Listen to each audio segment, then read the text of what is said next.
Well, that's unexpected.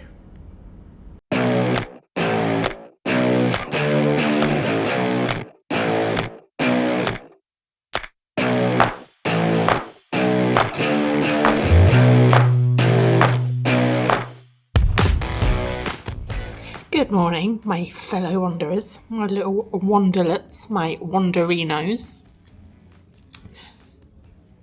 I'm sorry about that. I don't know what happened. That just came spilling out of my mouth. If you like any of them, let me know down below. Or you can just tell me I'm an idiot, which is probably more likely. I have a bit of a complicated travel few days coming up. My end destination is going to be Kuala Lumpur, where I'm going to meet up with my good friend Adelina for a few days. And then we'll go on to Malacca, ending in Singapore, which will be lovely. But right now I'm heading to Bangkok for a couple of days, purely to go to my storage locker and sort a few things out. My bag, as I travel, I tend to pick a few things up here and there, and it gets to the point where it's getting too heavy. So can't stop shopping, so storage locker it is. So I will be flying to Bangkok for a couple of days and then heading to Kuala Lumpur, Malacca, Singapore. So we've got a busy week coming up. So what are we waiting for? Well, let's get to it. Let's go.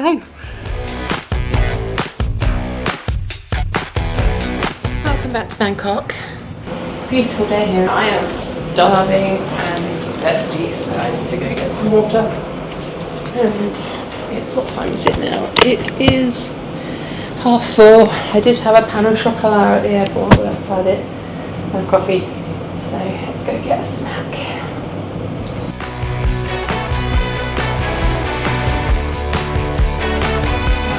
I had the weirdest freaking dreams last night. I kept waking up feeling really nauseous, like I might throw up, and I was having like night sweats. But every time I woke up in like a pool of sweat, lovely, I had that moment of not really knowing where I am and having a panic of feeling like I was in a shared room, like a dorm, but then realising I'd gone to bed with no clothes on, and having that moment of panic before my brain kind of clicked in and I fully came round to consciousness. And that happened about 3 times, so I don't know what was going on last night, but I hope I sleep better tonight. I hate that feeling of anxiety, that kind of split second between asleep and awake that feels incredibly real. So yeah. Anyone else has this mosquito? Where's the spray?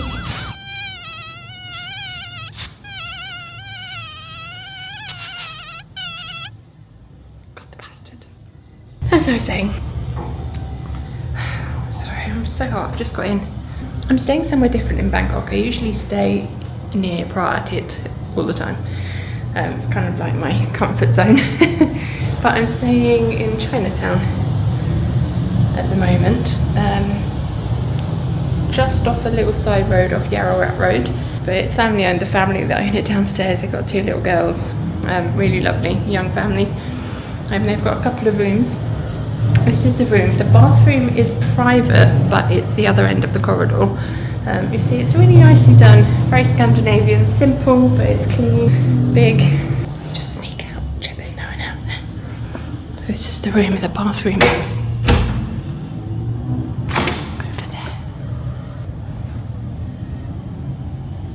So you need to do the run in a towel after a shower, but this is the only room on this floor, so unless the family are coming up and down the stairs or the people that are upstairs, you're alright. So yeah, I'm here for 2 nights. It's handy because it's very, very close. It's like a 2-minute walk to my storage unit. So slight chaos. I'm sorting out what I need for travelling the next few months. I've got a fair few different countries to go to. So I've swapped out my backpack and I've got back to my suitcase just because I need a bit more space, because I've got more tropical, and then I've got autumnal in Japan and South Korea, and then I'm back to Sri Lanka and Thailand, so I'm all over the place. So I've got a bit more space for some layers, my trainers, blah blah blah. So that's my plan this afternoon, is sort my bag out. and finishing editing a video. Maybe this video. Probably not though.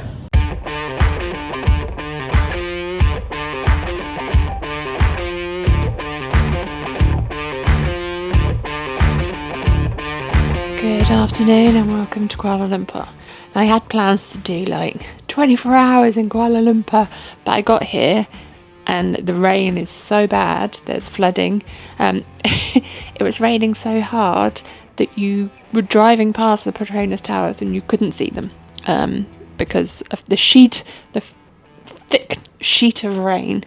I'm not sure, I might just wait and see. I am staying in Chinatown, which I have been to Kuala Lumpur before in 2015. I was with my now ex-husband and we stayed in Chinatown and I really liked it. One of my top 5 meals I've ever had is just around the corner. If I can do anything, it'll be go get dinner there.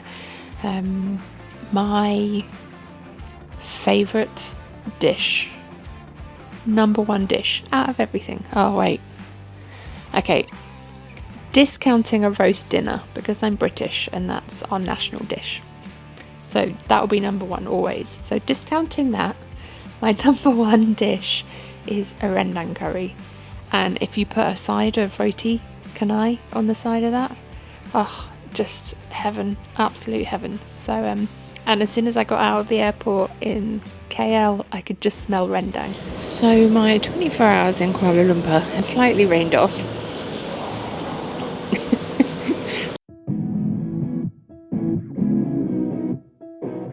I'll introduce you to one of my favourite people in the world. Meet Adelina. She's a pocket-sized rocket, a ball of fierceness, and I love her. Everyone needs friends in their life who have their back no matter what. And I feel incredibly lucky to have several in my life.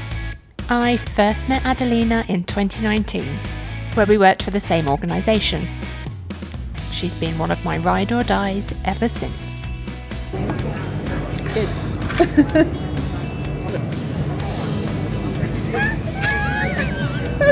There you go.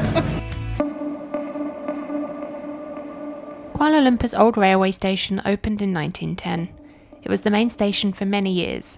From the outside, it appears to be a beautiful colonial era building. From the inside, it's a bit more horror movie. But if you enjoy old industrial buildings like I do, it's an interesting stop.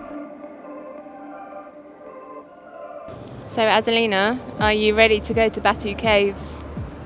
Am I ready for the Batu Caves? I'm not, obviously, because I got us on the wrong train and we had to wait an hour and a half. That was you, I think that was a jointer. Welcome to Batu Caves. Let's go climb some stairs. The Batu Caves are a famous Hindu temple complex in Limestone Hill, just outside Kuala Lumpur. It features a giant golden statue of Lord Murugan at the entrance and several colourful caves with temples inside. There are 272 steps leading up to the main temple cave. The steps at Batu Caves were painted in 2018. Beware of the monkeys. They are mostly wild macaques. They are known for being curious and playful, but can also be mischievous and aggressive, especially when seeking food. I would advise you to be cautious and avoid feeding or provoking them in any way. So there's not actually that many stairs up to the main cave. Then there are a few more to reach the temple at the top. It can get a little bit hot and sweaty, so either have water with you, but there is a stall at the top where you can buy cold water. Remember, this is a religious site, so cover your shoulders, your knees.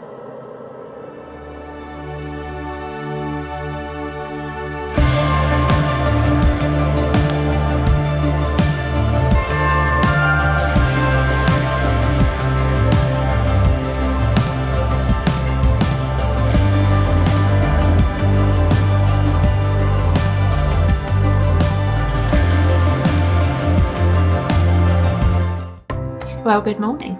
Let's go see some sights. What are you waiting for?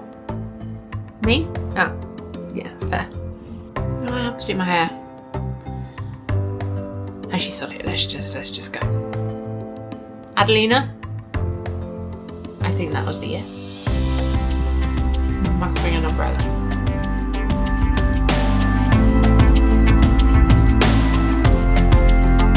The iconic Petronas Towers in Kuala Lumpur are home of Petronas Oil. The twin skyscrapers are amongst the tallest buildings in the world. They were completed in 1998 and quickly became a symbol of Kuala Lumpur.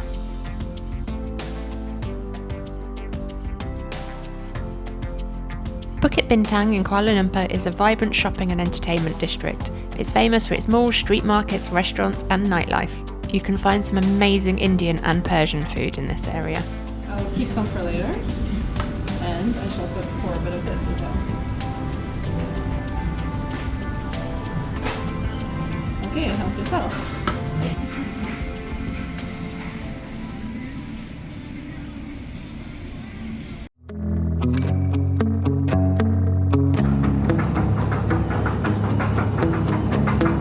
Jeff is just round the block.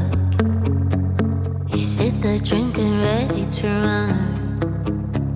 Thought I'd be better by now. Welcome to the Botanical Gardens in Kuala Lumpur. Now, let's go find some monkeys. I forget about it. Kuala Lumpur's Botanical Gardens, also known as Perdana Botanical Gardens, is a large beautiful park located near the city centre. With attractions like the Orchid Gardens, Hibiscus Gardens and Deer Park, lakes and walking paths, it's a popular spot for relaxing on a hot day. Anime cosplay is popular among fans in Kuala Lumpur, where people dress up as their favourite anime characters and get together. Some of these costumes were incredible. Humid. Sí, claro. Estoy muy mal.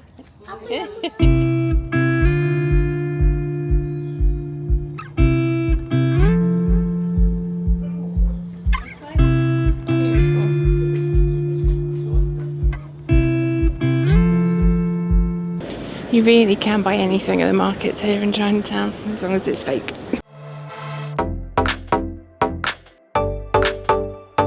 Kuala Lumpur's Chinatown, located around Petaling Street, is a lively neighbourhood famous for its street markets, food stalls and Chinese cultural attractions. You can buy anything here. The Hindu temple here was built in 1873 and is one of the oldest and most colourful in Kuala Lumpur.